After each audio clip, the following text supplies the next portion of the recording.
Encore une fois, bienvenue dans ce journal. Controverse autour de la révision de la Constitution. Le chef de l'État, Félix Tshisekedi, s'est clairement prononcé hier à Kisangani. Pour lui, la Constitution de la RDC contient des faiblesses et doit être adaptée aux réalités congolaises et rédigée par des Congolais. Félix Tshisekedi estime que l'actuelle Constitution a été rédigée à l'étranger par des étrangers. Il a en même temps annoncé la mise en place d'une commission nationale multisectorielle pour proposer une nouvelle Constitution.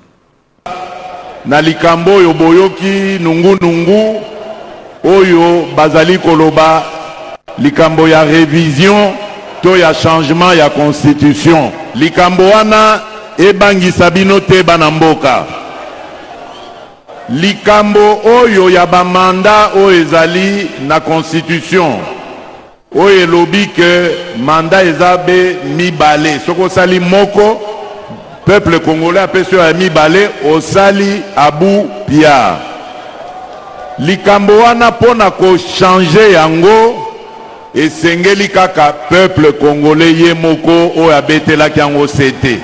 Constitution na biso ezali malamote. Et salemaka d'ailleurs na mboka bapaya.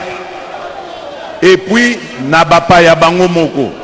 Bazui ba mode de fonctionnement na bango bayeko pesa biso yango awa biso constitution na biso esengeli esalema sur base ya bizaleli na biso moko peuple congolais na ko désigner na banza année prochaine commission nationale oyo ekozala na bato ya ba discipline nyonso mais oyo bazali bana mboka batia mayele na bango ba bote la biso constitution oyo ezali adapté na ba réalité na biso Congo pe oyo ekobanda ko handicapé fonctionnement ya mboka te. Et sans surprise, l'UDPS estime que la Constitution doit être révisée.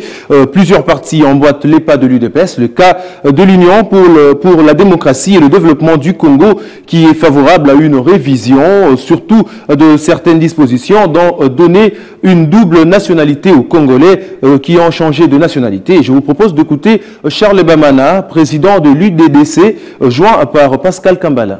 Nous pensons que la Constitution, s'il y a certaines dispositions qui ne nous avancent pas ou qui nous compliquent la marche de la nation, je pense qu'on peut le revoir parce que la Constitution a été faite par les hommes. Et ce sont les mêmes hommes, s'ils trouvent que besoin il y a, ils peuvent revoir. Il y a plusieurs dispositions où les gens qui ont fait la Constitution la fois passée, ils se sont taillés, ils ont fait la Constitution sur mesure. Mais la Constitution doit être impersonnelle parce que les gens doivent passer. On ne fait pas la Constitution, on la taille sur mesure. Parce que quand vous ne serez pas au pouvoir, vous allez voir que ces dispositions ne vont pas s'appliquer. C'est ainsi que moi je soutiens ce que le chef d'État a dit. Il faut qu'il y ait une grande commission nationale qui réfléchisse, voir quelles sont les dispositions qu'il faut avoir. Il y en a plusieurs. Parce que ceux qui ont fait la Constitution la fois passée, ils se sont taillés la part des lions. Ils pensaient qu'ils allaient être au pouvoir éternellement. Mais ça ne se fait pas comme ça. La loi doit être impersonnelle. Parce que vous êtes passager, vous êtes humain, vous allez passer. Et les générations futures, ils vont peut-être utiliser les mêmes lois. C'est pourquoi je pense qu'il y a certaines dispositions. Il y en a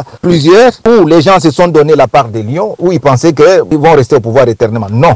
Donc cette fois-ci, il faut corriger et nous donner une constitution qui va rester pour les années. Il y a les Congolais qui sont nés de père et de mère, peuvent avoir la double nationalité parce que il y a beaucoup de Congolais qui sont à l'extérieur du pays, qui ont des potentialités, mais qui sont bloqués, ils ne savent pas comment venir investir dans leur pays. Donc cette fois-ci, je pense que notre loi, notre constitution va prévoir que les Congolais de naissance de père et de mère, ils vont garder leur nationalité malgré qu'ils sont partis dans des pays étrangers pour certaines raisons médicales, certaines maisons d'études